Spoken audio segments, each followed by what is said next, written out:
My name is Jamal Washington. I'm 52 years old, and I'm from Richmond, Virginia.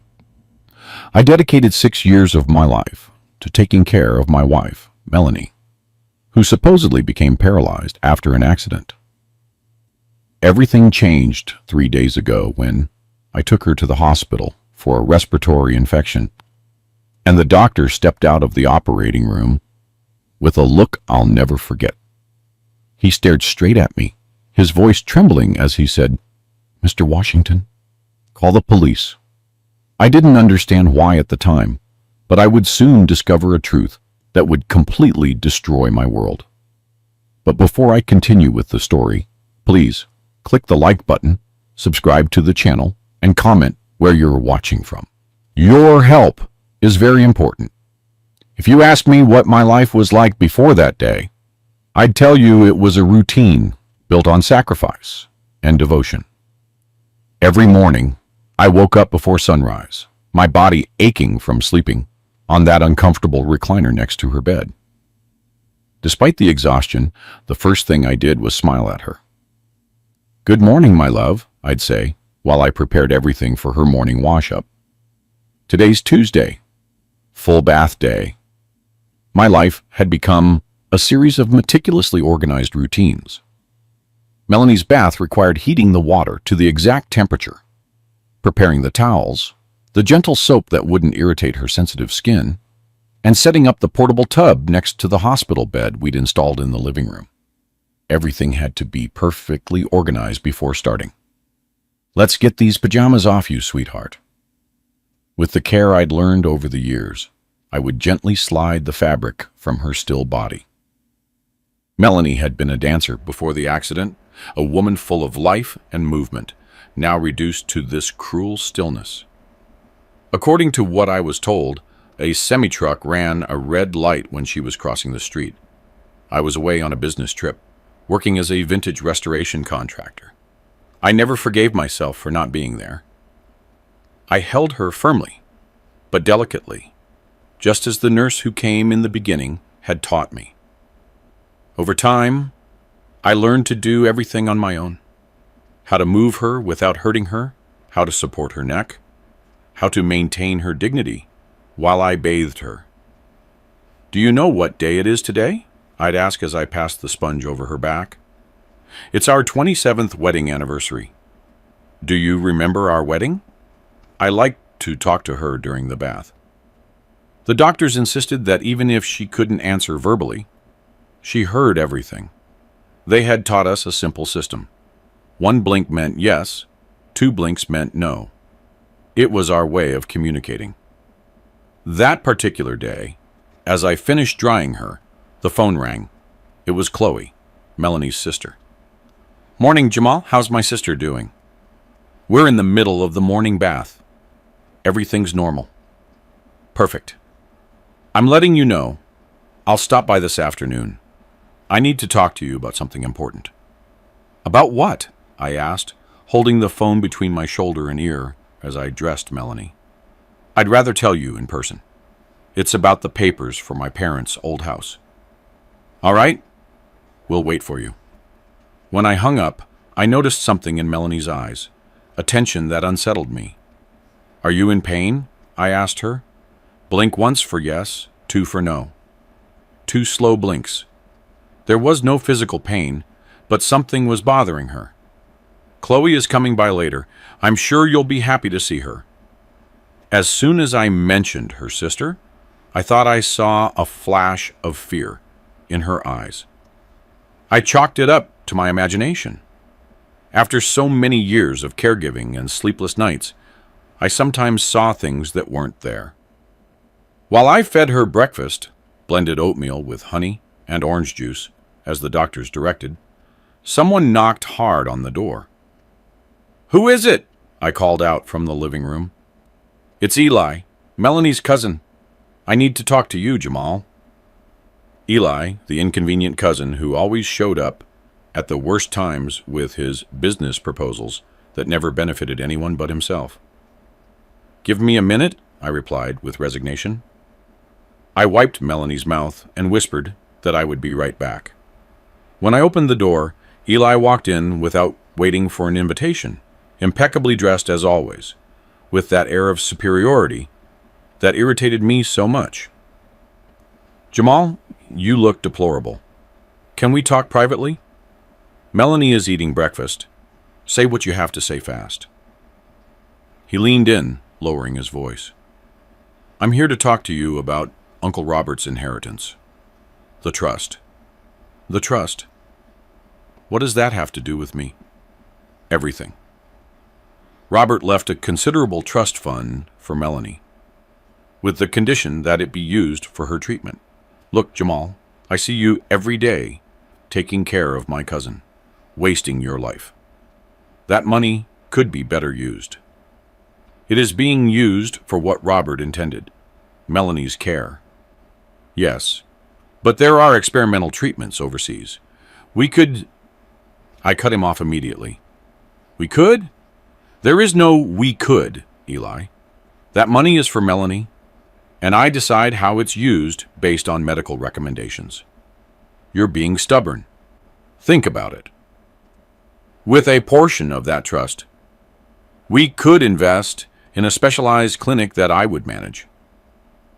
Melanie would have the best care, and you could finally rest. I stared at him, holding back my irritation. A clinic that you would manage? How convenient. It's a legitimate business proposal, he insisted. The answer is no. Now, if you'll excuse me, my wife is waiting to finish her breakfast. Eli clenched his fists, but maintained his artificial smile. This isn't over, Jamal. I'll be back with documents, with attorneys if necessary. You're being selfish. Do you think you're the only one who cares about Melanie? Goodbye, Eli. When he finally left, I returned to Melanie. Her eyes were wide open, and I could swear there was fear in them. Don't worry, my love. Nobody is going to make decisions for us. The rest of the morning passed in our usual routine: physical therapy, reading, the classical music she loved so much. At noon, while I was preparing lunch, the phone rang again. It was Lauren, my sister. Jamal, how are you? Tired as always? And you? Worried about you. As always, she replied. Have you heard anything about Tiana? Tiana, my other sister, disappeared 2 years ago without a trace. The police investigated, but they found nothing. She simply vanished. Nothing new? It's like the earth swallowed her whole. I still think we should hire a private investigator. We already did. Lauren, he didn't find anything. But that was a cheap one. We could find a better one. With what money? Everything I have goes to Melanie's care. That's exactly what I wanted to talk about, she said cautiously. I've been thinking, maybe you should consider putting Melanie in a specialized center. You too? Did Eli talk to you? Eli? Why? I briefly explained Melanie's cousin's visit.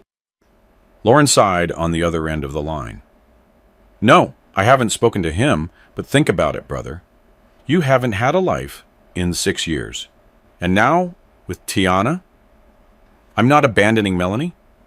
It's not abandoning her. It's getting professional help, allowing yourself to breathe a little. For what, Lauren? To search for Tiana? We've tried everything. Not just for Tiana. For you. You need to reclaim some of your life. The conversation exhausted me. It was always the same with my family. I have to go. Melanie is about to wake up from her nap. After feeding Melanie, I settled her down for her usual rest. It was then that I noticed something strange on her nightstand. A bottle of pills I didn't recognize. I didn't recall the doctor prescribing anything new. I picked it up and examined the label, but it was partially scratched off. What are these, Melanie? I asked, showing her the bottle. Her reaction startled me. Her eyes widened and she began blinking rapidly, haphazardly, breaking our usual code. Calm down, my love. Did someone give you these pills? One blink. Yes. Chloe? 2 blinks. No. Eli? A long blink. Yes. I felt my blood boil. What was Eli doing? Giving Melanie medication without my knowledge? I put the bottle in my pocket, determined to take it to the doctor for analysis. The afternoon wore on, and Chloe arrived promptly. As she had announced, she carried a folder of documents. "Hello, Jamal," she greeted me with a kiss on the cheek. "Same as always," I replied dryly, remembering the pill bottle. Chloe went over to her sister and took her hand. "Hi, Mari. You look good today." For the second time in that day, I noticed something strange about the interaction. Melanie didn't show her usual joy upon seeing her sister. On the contrary, she seemed tense, almost fearful. "What did you want to talk about?" I asked Chloe, offering her coffee. "It's about our parents' house," she said, sitting at the table and spreading out some papers. "You know it's in both Melanie's name and mine. With the situation as it is, I think we should sell it." "Sell it? But that house has sentimental value for you both." "Sentiment doesn't pay bills, Jamal. Besides, the money would be great for better treatments for Melanie." The same thing again. First Eli wanting to use the trust fund, then Lauren suggesting institutional care, and now Chloe wanting to sell the family estate. Melanie would never want to sell that house. "Melanie can't decide right now," Chloe said with a coldness that chilled my blood. "You have her medical power of attorney, but for estate matters, I also have a say. As co-heir, we'd need to consult with an attorney," I replied, buying time. "I already did. Here are the preliminary documents for the sale," she said, pushing the papers toward me. "I just need your signature as Melanie's legal representative for the initial paperwork." I looked at the papers without touching them. Something wasn't right. First Eli with his sudden interest in the trust. Now Chloe urgently wanting to sell the house.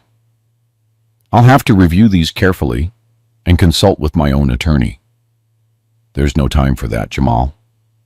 I have an interested buyer offering an exceptional price, but only until the end of the month. I'm sorry, Chloe, but I'm not signing anything today. Her face transformed for an instant. I saw something I'd never seen in her before. A contained fury, almost animalistic. But she quickly regained her composure. "As you wish, but think carefully. The money would benefit all of us." Before leaving, Chloe approached Melanie to say goodbye. She whispered something in her ear that I couldn't hear. My wife's expression subtly changed. When we were alone, I sat next to her. "What did Chloe say to you?" Melanie started blinking rapidly, agitated. "Calm down, my love, slowly. Did she threaten you?" One blink. "Yes." "Does it have to do with the sale of the house?" 2 blinks. "No." "With your uncle's trust fund?" 1 blink. "Yes." Something serious was happening. Between Eli, Chloe, and those mysterious pills, I felt Melanie was in danger. But how could I protect her if I didn't even understand what all of this was about? That night, while Melanie slept, I went through the documents Chloe had left. It wasn't just a proposal to sell the house. Among the papers was a falsified power of attorney with my signature, authorizing Chloe to manage all of Melanie's assets, including the trust fund. The date was 3 months ago. Someone had forged my signature. With trembling hands, I reached for my phone and called Dr. Owens, Melanie's primary care physician. "Excuse the hour, doctor, but it's urgent. I need Melanie examined tomorrow morning. Her condition has worsened." "No, I don't know. I found medication I don't recognize, and there are strange situations involving her family." "I understand, Jamal. Bring her in first thing in the morning. I'll give her a complete examination, and we'll analyze those medications." I barely slept that night, watching over Melanie. For the first time in 6 years, I doubted everything and everyone. What if the accident hadn't really been an accident? What if my sister Tiana's disappearance was connected to all of this? What if all my devotion to Melanie had been part of some sinister plan I couldn't grasp. The next morning, I got Melanie ready early. I explained that we were going to the hospital for a routine checkup. As I dressed her, I thought I saw a tear slide down her cheek. "Don't be afraid, my love. I'm going to protect you." The drive to the hospital was tense. Every red light reminded me of the supposed accident that had left my wife in this state. Every curve made me think of all the twists and turns of the last 6 years. Upon arrival, Dr. Owens greeted us personally. He examined Melanie in detail, while I waited nervously, holding the pill bottle in my pocket like silent proof that something wasn't right. "I need to run blood tests and some neurological studies," the doctor told me after the initial review. "It will take a few hours. You can wait in the family room." While I waited, I called my attorney to tell him about the forged documents. He assured me we would file a formal complaint that same afternoon. The hours passed slowly.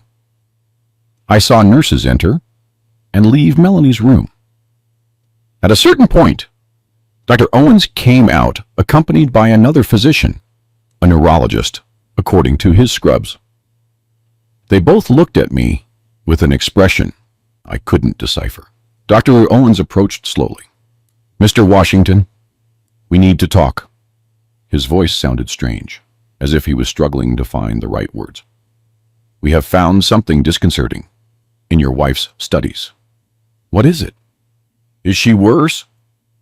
Dr. Owens took a deep breath before answering. "Jamal, call the police right now."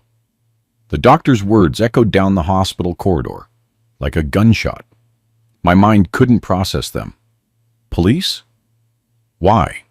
What's going on with Melanie?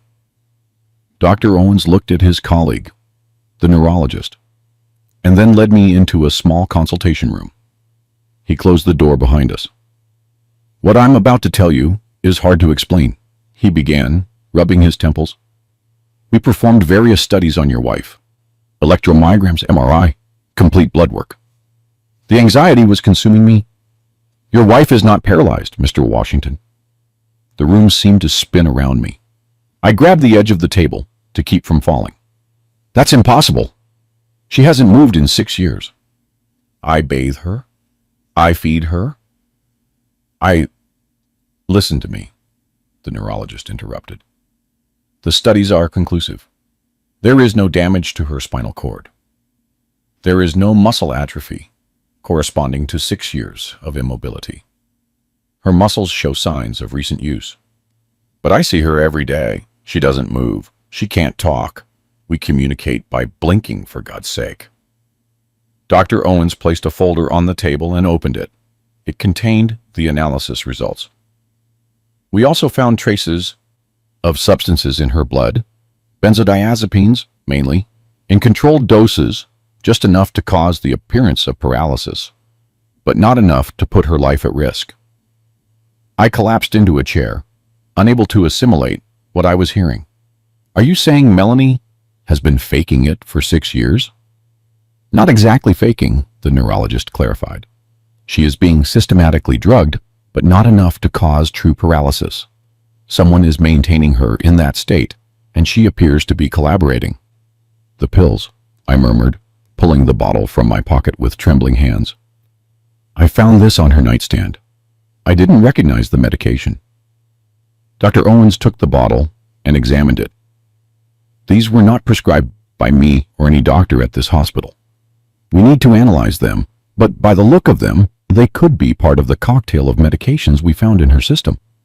"Who has been giving her this?" I asked, although deep down I already knew the answer. "The police will have to determine that," Dr. Owens replied.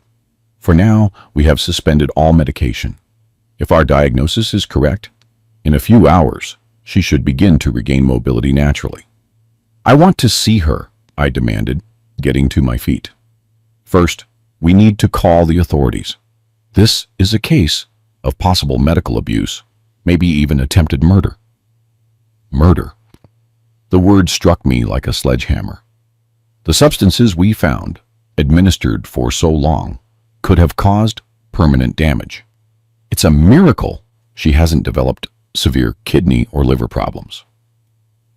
We called the police from the consultation room phone. While we waited, Dr. Owens continued to explain the situation. The preliminary analysis of her blood shows a very specific medication pattern. Someone has been dosing her with almost professional precision, just enough to keep her docile, but not so much that the symptoms would be obvious in our routine checkups. I took her to her checkups every 2 months, I said, feeling my world crumble. How did you not notice it before? Because someone was possibly adjusting the doses before the checkups. The levels would drop just enough for the symptoms to seem consistent with her supposed condition. Also, he hesitated for a moment. Her appointments have been very spread out this past year. Chloe managed them, I muttered, remembering how Melanie's sister had offered to help me with the medical appointments. She said it would help me rest more. 2 police officers arrived in less than 15 minutes. A woman in her 40s, Detective Sharon Hayes, took control of the situation immediately. "I need you to explain everything from the beginning, Mr. Washington," she said, after the doctors presented the clinical findings. "How did your wife's supposed accident happen?" It took me a few minutes to organize my thoughts. 6 years of my life seemed to be dissolving before my eyes. I was on a trip to Atlanta for work. I was a vintage restoration contractor. I received a call from Chloe, Melanie's sister. She told me Melanie had been in an accident. A semi-truck had run a light and hit her while she was crossing the street. "Did you see the police report for the accident?" "No." Chloe handled everything. When I arrived at the hospital, Melanie was already unconscious. The doctors, not Dr. Owens, but the doctors who initially treated her, told me she had suffered spinal cord damage, that she would never walk again. Do you remember which doctors treated her? Dr. Evans was the main one. I think he doesn't work at this hospital anymore. Dr. Owens intervened. Evans resigned about 4 years ago, moved overseas, I think. The detective took notes and continued. Who else was involved in your wife's care? At first, a nurse, Laura, came and taught me how to care for her.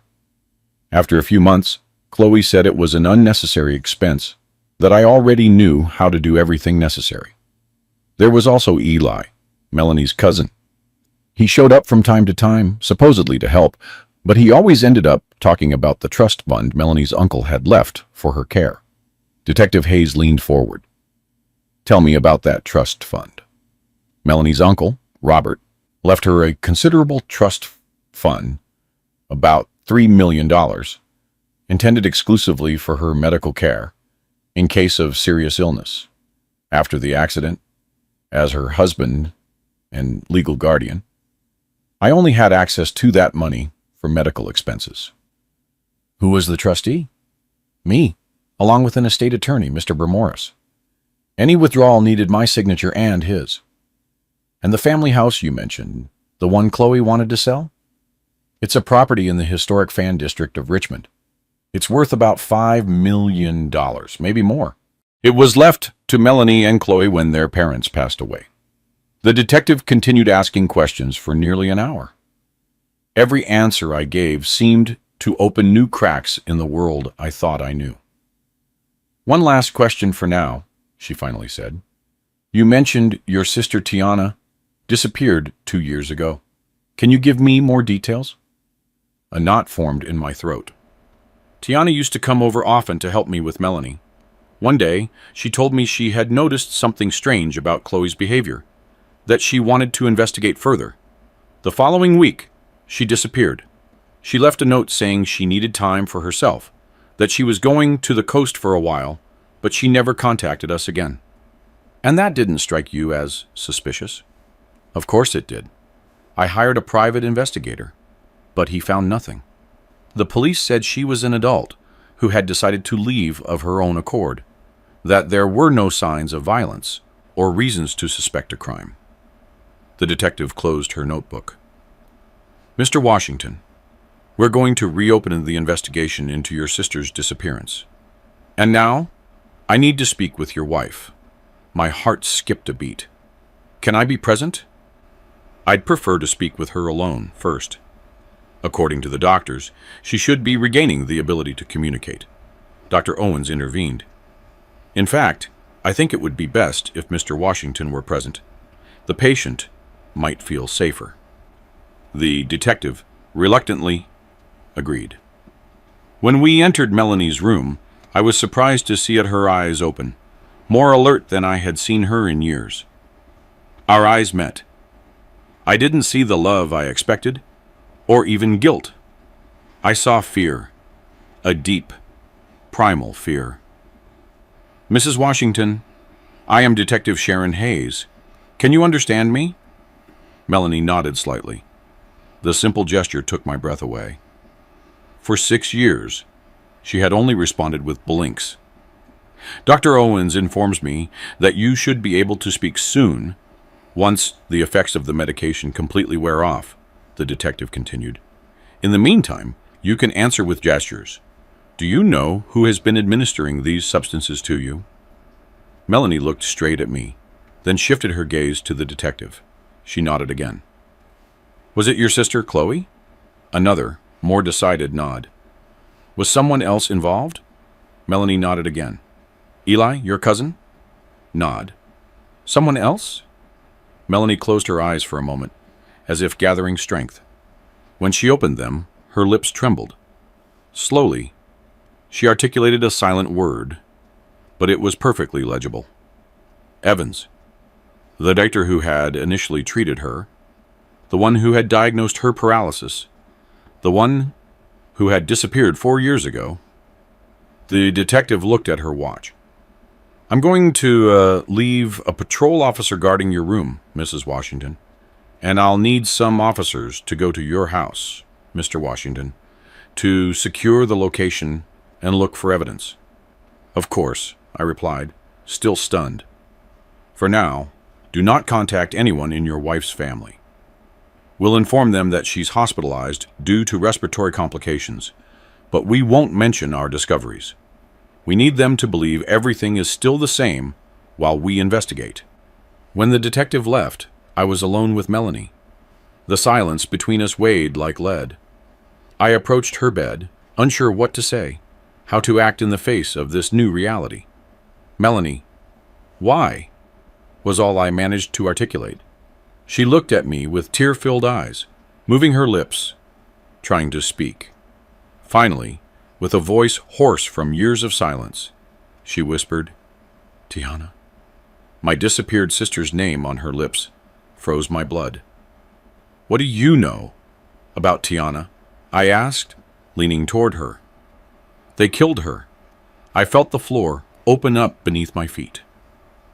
A nurse entered toward at that moment, interrupting us. She was checking Melanie's vital signs. I need you to step out for a moment, sir, she asked me. We're going to wash her up and run a few more tests. I stumbled out into the hallway like a drunk. I leaned against the wall, trying to breathe.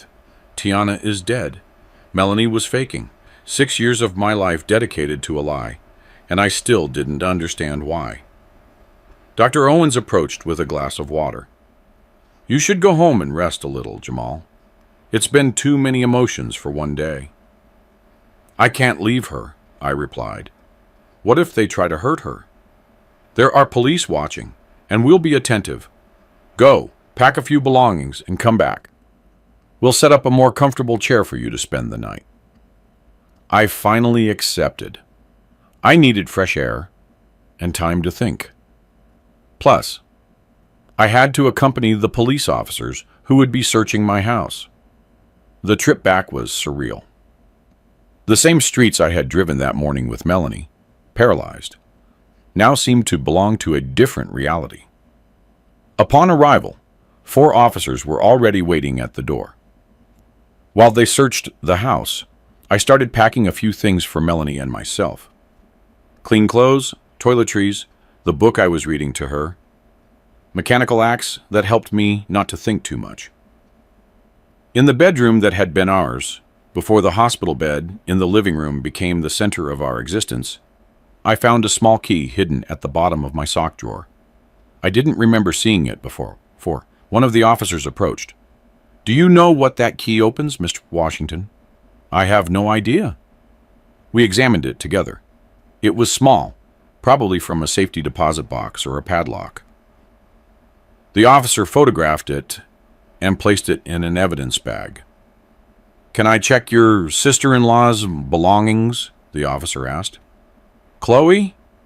She doesn't live here.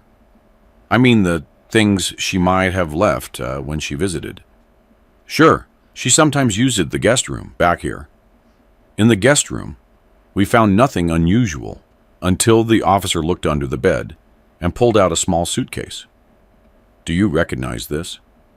"No," I replied. "There shouldn't be anything under that bed. I clean it regularly." We opened the suitcase. It contained documents, an old cell phone, and something that took my breath away.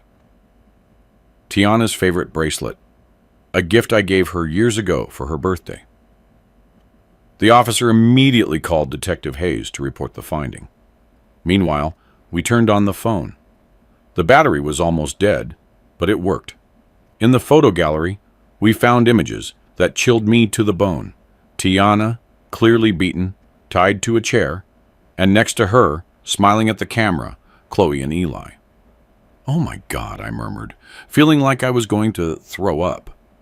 The agent gently took the phone from my hands. "This is crucial evidence, Mr. Washington. I need you to stay calm." But calm was impossible. The images were burned into my mind. "My sister is really dead, isn't she?" The agent didn't answer, but his gaze said it all. When I finally returned to the hospital, nearly nightfall, Detective Hayes was waiting for me. "We have issued arrest warrants for Chloe Dixon and Elijah Dixon," she informed me. "And we are searching for Dr. Evans through Interpol." "Have you found anything about my sister?" "Not yet, but the photos are conclusive. We are expanding the search perimeter." "Can I see Melanie now?" "Yes, but there's something you should know. She has started speaking with more clarity. What she's saying is disturbing." "What is it?" "You'd better hear it from her. But be prepared, Mr. Washington. This goes much further than we imagined." I walked into the room, my heart pounding in my chest. Melanie was sitting up in bed, clumsily holding a glass of water. When she saw me, her eyes filled with tears. "Jamal," she whispered in a weak voice, "forgive me, I didn't have a choice." I slowly approached and sat down next to her bed. "Why, Melanie? Why 6 years of this charade? What happened to Tiana?" Melanie closed her eyes for a moment, as if gathering strength. When she opened them, I saw a determination I hadn't known she possessed. "It all started with my uncle's trust fund. It started there, but it became much worse. Chloe and Eli didn't just want the money. They wanted to disappear all of us." I sat by her, trying to assimilate what she was saying. The hospital room, with its white walls and smell of disinfectant, seemed an unreal setting for such a confession. "Disappear us? Why?" I asked. Melanie took another sip of water. Her hands were still trembling, but her gaze had become firm, resolute. "My parents' house isn't just a property in the historic district. There's something more. Something my father hid before he died." "What?" "Documents. Proof of Eli's illegal dealings with local politicians. False contracts, bribes, money laundering. My father was his accountant and discovered everything. He hid them as life insurance. But he died before he could use them." "And Chloe, your own sister, is involved in that?" Melanie nodded slowly. "Chloe always envied what I had, my marriage, our father's affection. When he died and Eli told her about the hidden documents, she saw her opportunity. They planned the fake accident to control the trust fund, keep me drugged, and quietly search the house for the documents. But the house was in both your names," I reasoned. "Chloe could enter whenever she wanted. It's not that simple. My father was meticulous. The documents are in a hidden safe. Only I know where it is and how to open it. He entrusted it to me shortly before he died. A memory flashed through my mind like lightning. The small key we found in my drawer. A small brass key. Melanie's eyes widened in surprise. You found it? Tiana hid it for you. She said it was the only place Chloe wouldn't look. The police have it now, I replied. But Melanie, what really happened 6 years ago? How did they fake the accident? She looked away toward the window. Night had fallen over the city. There was no accident. Chloe drugged me during a family dinner. When I woke up, I was in the hospital with Dr. Evans telling me that if I didn't cooperate, they would kill you. They showed me photos of you being followed by armed men. They said it was simple. I pretended to be paralyzed. You managed the trust fund for my medical care, and they would slowly withdraw the money. Why didn't you try to tell me? I tried, Jamal, many times. At first, when the nurse was still coming, I tried to communicate with blinks, but Chloe was always watching. Later, when Tiana started visiting us more often, I managed to make her understand that something wasn't right, and that's why Tiana disappeared. I murmured, a knot tightening in my throat. Melanie nodded, tears running down her cheeks. Chloe and Eli caught her going through my medication. They kidnapped her. They showed me photos of her beaten to keep me quiet. They told me that if I didn't play along, I'd be next. My God, Melanie? And Dr. Evans? He falsified all the diagnoses. He's been in on it from the beginning. He was receiving a cut of the trust fund, specialized consultations. When he got too greedy, they sent him overseas. The door opened, and Detective Hayes walked in. She had heard part of our conversation. Mrs. Washington, I need you to give me more details about the documents you mentioned and the whereabouts of Dr. Evans. During the next hour, Melanie shared everything she knew. Chloe and Eli had withdrawn over $1 million from the trust fund in these 6 years. Dr. Evans, as she overheard, was in Argentina with a false identity. And regarding Tiana, the last thing she knew was that they were keeping her at a rural property of Eli's, outside of Richmond. But that was over a year ago, Melanie said. I don't know if she's still alive. The detective took detailed notes and then looked at both of us seriously. We have patrol units searching for Chloe and Eli, but they haven't been found. They aren't at their known residences. It's possible they were alerted to our investigation. Alerted by who? I asked, alarmed. We're investigating. It could be anyone. A hospital employee, a contact in the police force. The corruption networks your wife mentioned are extensive. The detective leaned closer, lowering her voice. For safety, we're going to transfer Mrs. Washington to another hospital, and you should come with us. Is the situation that serious? If what your wife is saying is true, these people are involved not only in fraud and kidnapping, but likely in murder. They will stop at nothing.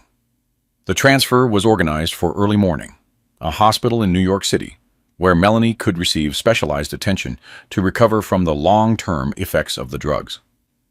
I would go with her, protected by undercover officers. While we waited, I sat next to Melanie in the darkness of the room. Only a small lamp illuminated her face. After so many revelations, I still had more questions than answers. How could you endure all of this? I asked her. 6 years of pretending, knowing what was happening. For you, she simply replied. If I had revealed them, they would have killed you. Eli has dangerous contacts, enforcers. I heard him talking with Chloe many times about how easy it would be to resolve the problem. Jamal. But living like that wasn't a life. My life was a prison. I watched you day after day, sacrificing yourself for me. And I couldn't tell you the truth. Her voice broke. The worst was at night, when you slept. Sometimes Chloe would come and force me to walk around the house to prevent muscle atrophy. If I refused, she threatened to hurt you. You walked in our house only when I was sound asleep? Chloe gave you something, so you wouldn't hear me. Always watched, always threatened. And the blinks, our way of communicating. A sad smile appeared on her face. That was my little rebellion. I established that code with you, hoping I could use it to warn you someday. But they were always watching. A nurse entered to check Melanie's vital signs. When she left, I continued with my questions. You said this all started because of the documents your father hid. What exactly do they contain? False contracts between Eli's construction company and the state government, overbilling, phantom properties. My father was the company's accountant before Eli took over. He discovered they were siphoning public funds, millions of dollars. Why didn't he report all of this? He tried, but no one believed him. An old accountant against a businessman with political contacts. That's why he kept copies of everything as insurance. When he fell ill, he told me where he had hidden them.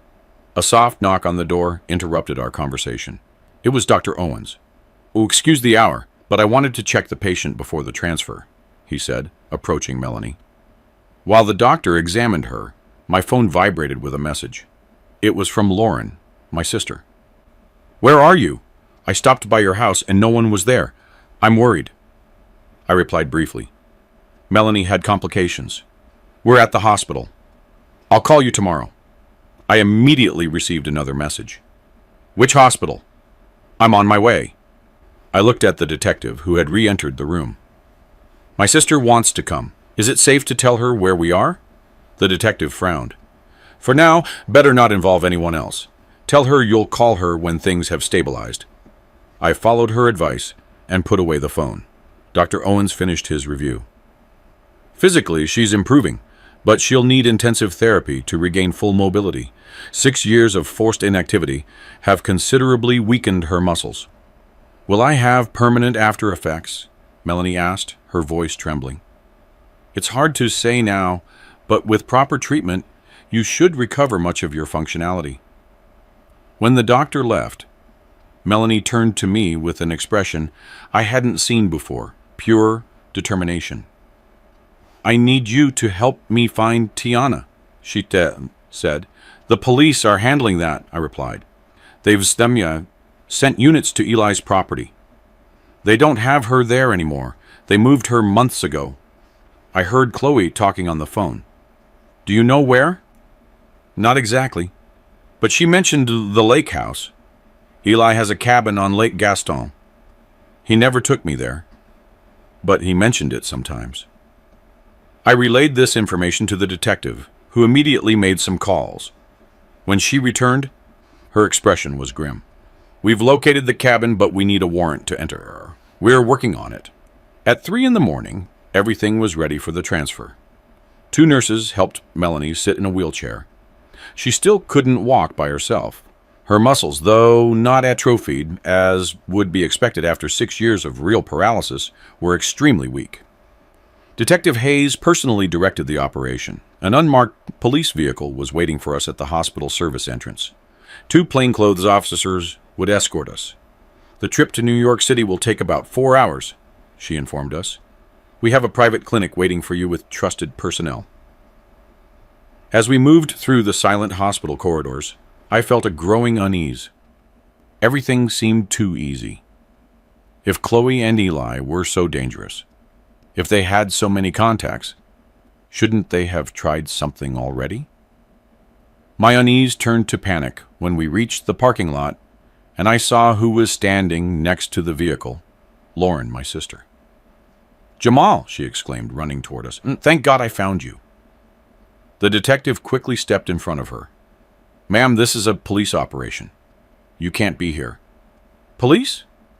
What's going on?" Lauren seemed genuinely confused. "How did you know where we were?" I asked, increasingly alarmed. "A nurse called me, a friend of mine. She said Melanie was being transferred and looked serious." The detective and the officers exchanged tense glances. Which nurse, exactly? The detective asked. Laura. She works at this hospital. She told me it looked like an emergency. A shiver ran down my spine. Laura. The name of the nurse who had cared for Melanie in the beginning, the one Chloe had dismissed, saying she was an unnecessary expense. Laura was the nurse who... I didn't finish the sentence. A squeal of tires filled the parking lot as a black SUV appeared out of nowhere, skidding toward us. The doors flew open, and 3 armed men jumped out onto the pavement. "Get down!" one of the officers shouted, pulling his weapon. It all happened in seconds.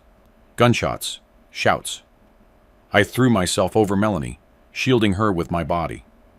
The wheelchair toppled over, and we both crashed to the ground. I felt a sharp pain in my shoulder.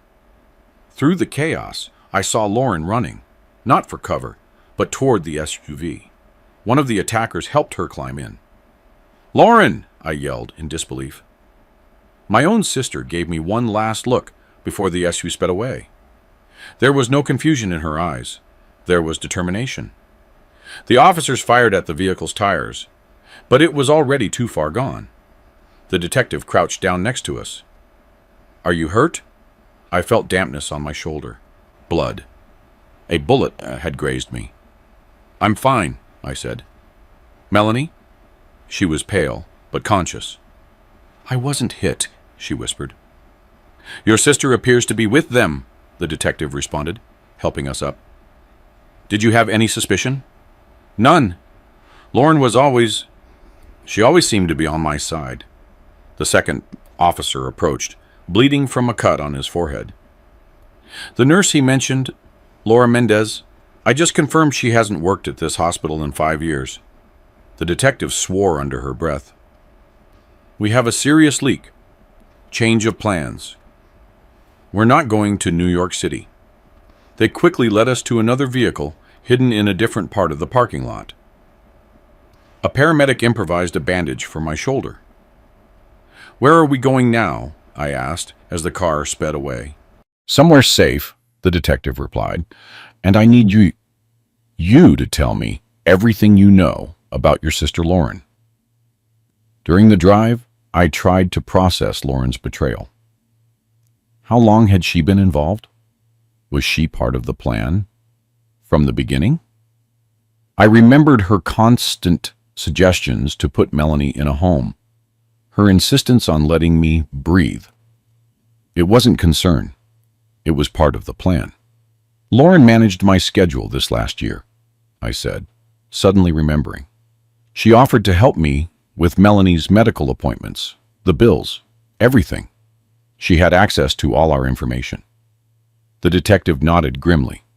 "The circle closes. A complete family operation. But why?"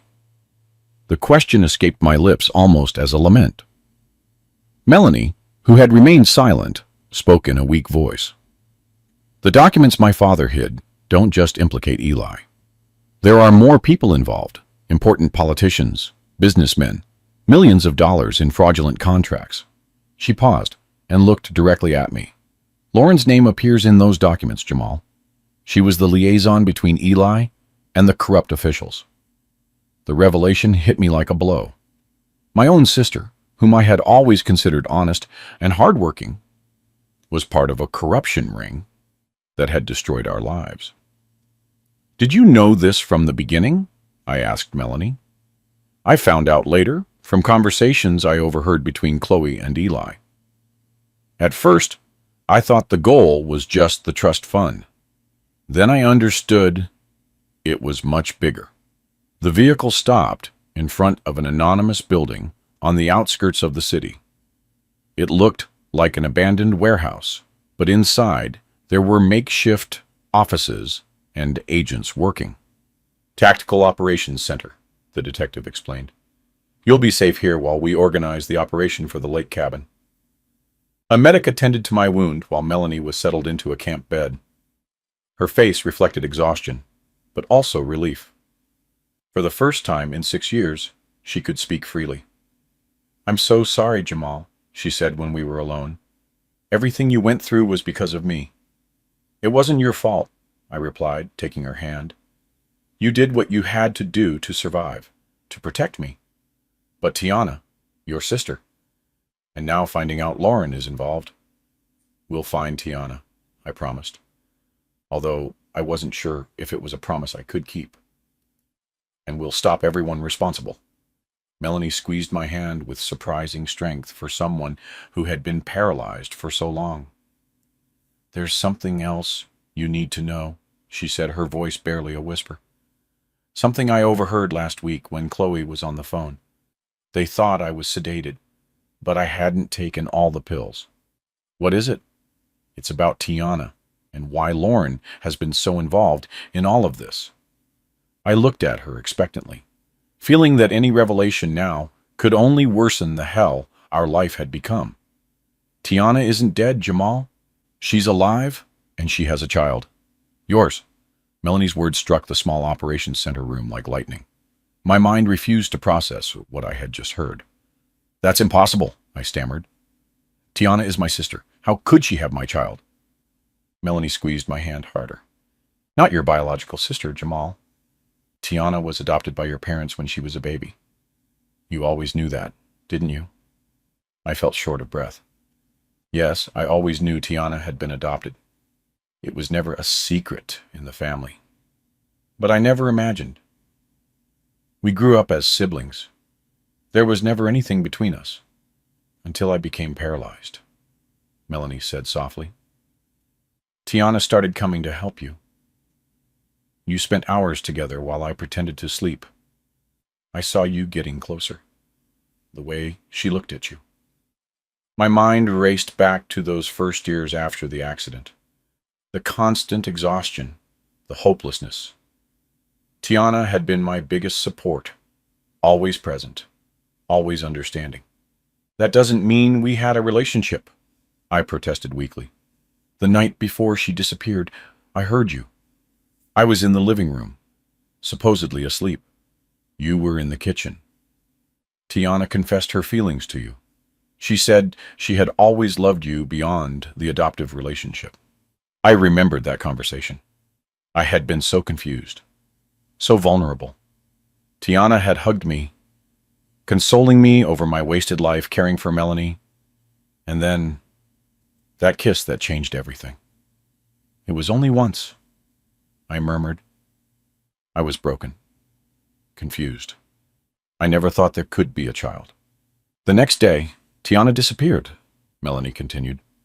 Chloe and Eli kidnapped her, but not because she discovered my medication, as I told you before. It was because she confessed to them that she was pregnant with your child. Why didn't you tell me sooner? I asked, feeling a mix of confusion and rage. Because I only found out a week ago. Chloe was on the phone. She said the kid was almost 2 years old, and that Lauren wanted to get rid of the mother so she could keep the child. Detective Hayes entered at that moment, interrupting our conversation. Her face showed a mixture of urgency and triumph. We have the warrant for the Lake Gaston cabin, and they just confirmed to me that there's recent activity there. Lights on, several vehicles. I immediately stood up, forgetting the pain in my wounded shoulder. I need to go with you. Impossible, Mr. Washington. It's a police operation. My sister is there, and possibly... I looked at Melanie, who nodded slightly. Possibly my son, too. The detective frowned. Your son? What are you talking about? I quickly explained the situation. The detective listened with an impassive expression, but I could see the surprise in her eyes. That complicates things, she finally said, but my answer is still no. It's too dangerous. If there's a child involved, my presence could help, I insisted. Tiana would trust me. The child will need a familiar face. After a heated discussion, the detective partially yielded. You can accompany us, but you will stay on the outer perimeter with the paramedics. Only if we secure the scene and determine it's safe will we allow you to enter. Melanie tried to sit up. I'm going too. No way, I responded. You can barely move. You need to rest and recover. I've rested for 6 years, Jamal, she said with bitter irony. Besides, I know Chloe better than anyone. I know how she thinks, how she reacts under pressure. We finally agreed that Melanie would accompany us but would remain in the vehicle with police protection. The operation was immediately put into action. 4 unmarked police vehicles, tactical agents, snipers. The lake cabin was about an hour away. During the drive, Melanie told me more details about what she had overheard in conversations between Chloe and Eli. Chloe always wanted a child, but couldn't have one. When she found out Tiana was pregnant, she saw her chance. The plan was to hold her captive until she gave birth, then eliminate her and keep the child. And Lauren, how does she fit into all this? Lauren is the connection to the corrupt politicians. From what I understood, she and Eli have been lovers for years. She was the one who suggested my fake paralysis as a way to control the trust fund and keep you busy while they searched for the documents. Where exactly are those documents? In a hidden safe in the fireplace of my parents' house. The key you found is part of the combination. You need that key and a numerical sequence that only I know. The detective, sitting in the front seat, listened attentively. Those documents will be crucial to the case, she said. But now, our priority is rescuing the hostages. As we approached Lake Gaston, night was beginning to give way to the first rays of dawn. Eli's cabin was located in an isolated area, surrounded by trees and with direct access to the lake. The vehicles stopped about 500 yards from the property. Tactical agents began deploying silently into the woods surrounding the cabin. From our position, we could see lights on inside and 3 vehicles parked outside, the black SUV from the shootout, a gray sedan, and a red truck that I immediately recognized. That's Eli's vehicle, I whispered. The detective nodded and gave the final instructions over the radio. The plan was simple. Snipers would cover all exits while the tactical team entered through 3 different points simultaneously. Remember, we have confirmed the presence of at least 1 minor, the detective said. Extreme caution. I watched with my heart in my throat as the agents advanced toward the cabin. The silence was absolute, broken only by the occasional chirping of an early bird. Melanie held my hand tightly, and suddenly a scream was heard from inside the cabin, followed by the sound of breaking glass. Go, go, go, the detective ordered over the radio. It all happened in seconds. Agents burst into the cabin. Shouts went orders, and then gunshots. 2, 3, dry detonations. Oh, God, Melanie exclaimed, clinging to my arm. The next few minutes were in agony. Finally, an agent's voice came over the radio. Perimeter secured. 2 suspects neutralized. 1 suspect wounded. 2 uninjured hostages. I repeat, 2 uninjured hostages. The detective turned to us. Wait here until I give you the signal. She quickly got out of the vehicle and ran toward the cabin. Melanie and I remained in silence, too shocked to speak. After what seemed like an eternity, an agent approached and opened the door. You can go in now, carefully. I helped Melanie out of the vehicle. She still needed support to walk, but her determination gave her strength. We slowly advanced toward the cabin, where Detective Hayes met us. Eli is dead, she informed us without preamble. Chloe is wounded but stable. Lauren surrendered without resistance. And Tiana? I asked, my voice trembling. The child? In the back room. They're fine. A medic is checking on them. We walked through the cabin's main room, trying not to look at Eli's covered body, or at Chloe, who was receiving medical attention, on the floor, guarded by 2 agents.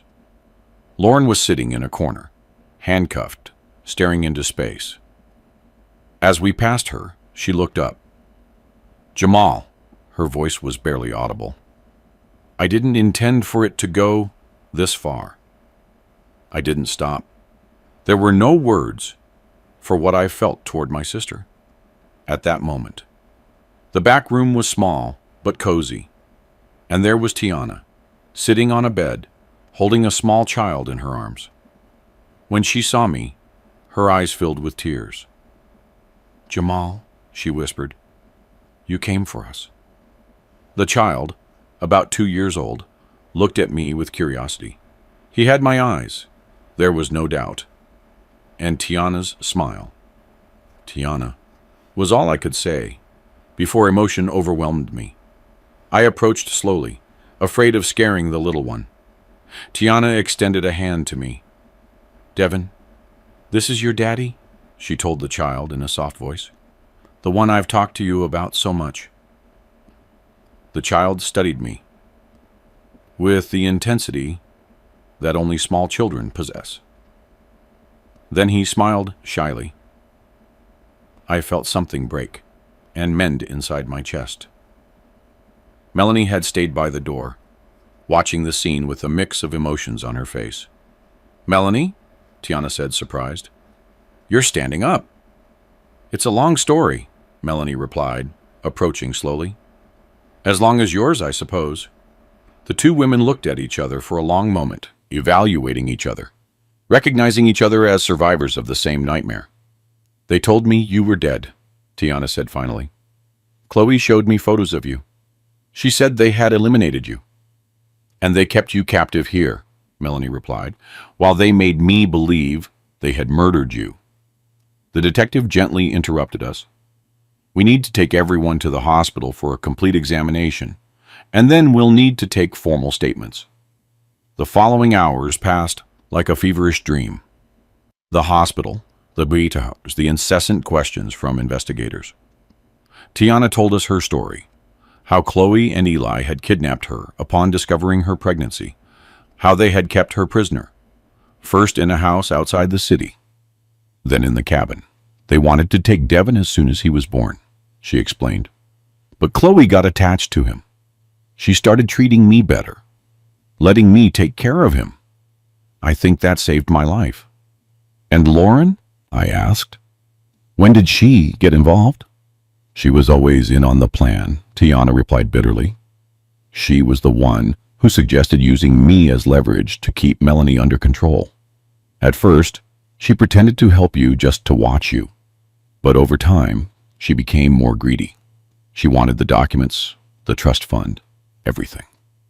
Detective Hayes informed us that Chloe, despite her injuries, had started talking. She was seeking a deal with the district attorney's office in exchange for detailing the entire corruption network. "She has given important names," the detective said. "State officials, businessmen, even a federal judge. This is going to cause a political earthquake in Richmond." 3 days later, when the doctors considered all of us stable, we returned to Richmond under police protection. Our first stop was Melanie's parents' house, now cordoned off as a crime scene. With Detective Hayes' supervision, Melanie guided us to the living room fireplace.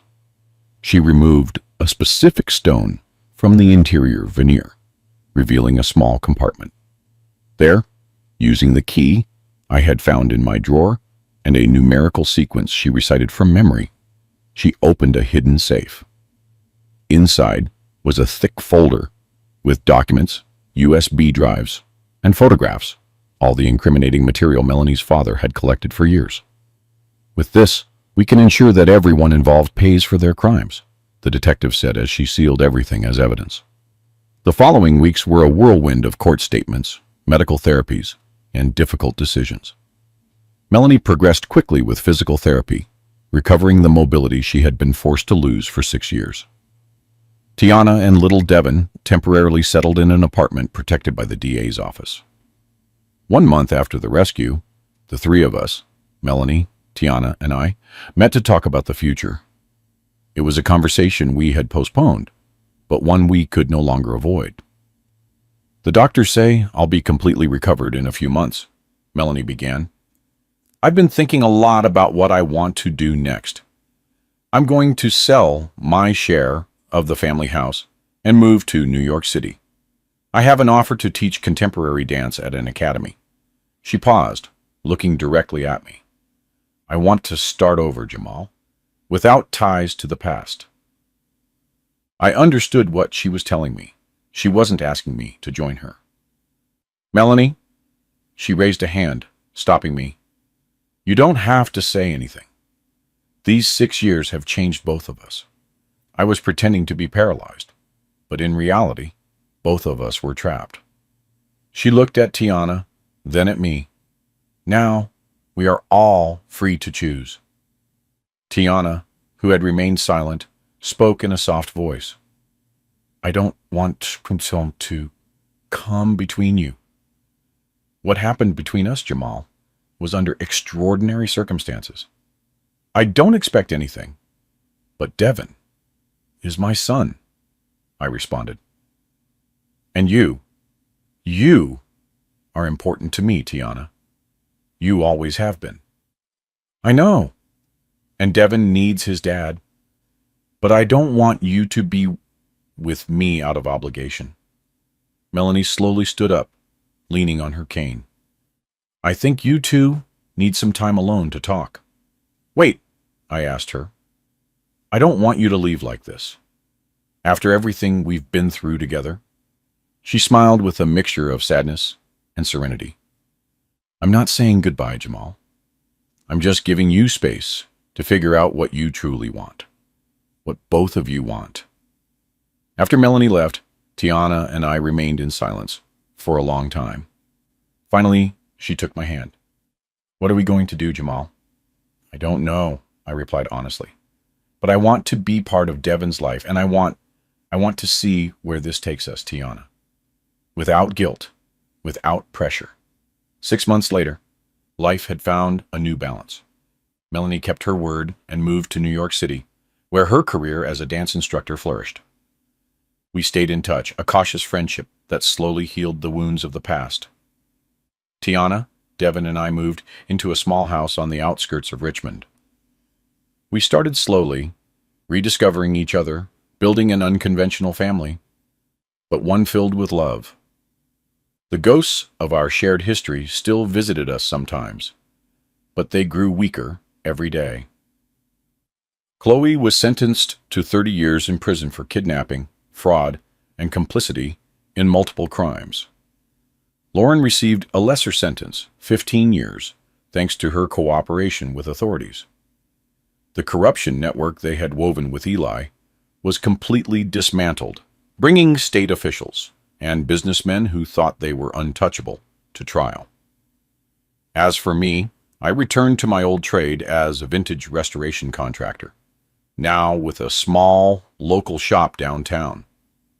And every night, when I tucked Devin into bed and read him a story, I felt that despite all of the pain and the lies, life had given me a second chance. The last time I saw Melanie was at the inauguration of her dance academy. She was radiant, transformed. We hugged for a long time, without words. We both knew that despite everything, our separate paths had led us to where we needed to be. Are you happy? She asked me before we parted. I am, I replied sincerely. And you? I'm learning to be, she said, smiling. One day at a time. And that's my story. I cared for my paralyzed wife for 6 years until a doctor told me, call the police. What came after destroyed my world, but it also allowed me to rebuild it with truth, with pain, but finally, with love. I'm really glad you're here, and that I could share my story with you. If you liked it, show me by liking the video and subscribing to my channel. Let's see how many of us there are. Write in the comments which city you're watching from and what time it is. I'm so curious to know where all you wonderful people are tuning in from. If you want to support me a little extra, you can also send a small donation. I share new life stories for you every single day. And now, 2 of my most popular stories will pop up on the screen so you can choose what to watch next.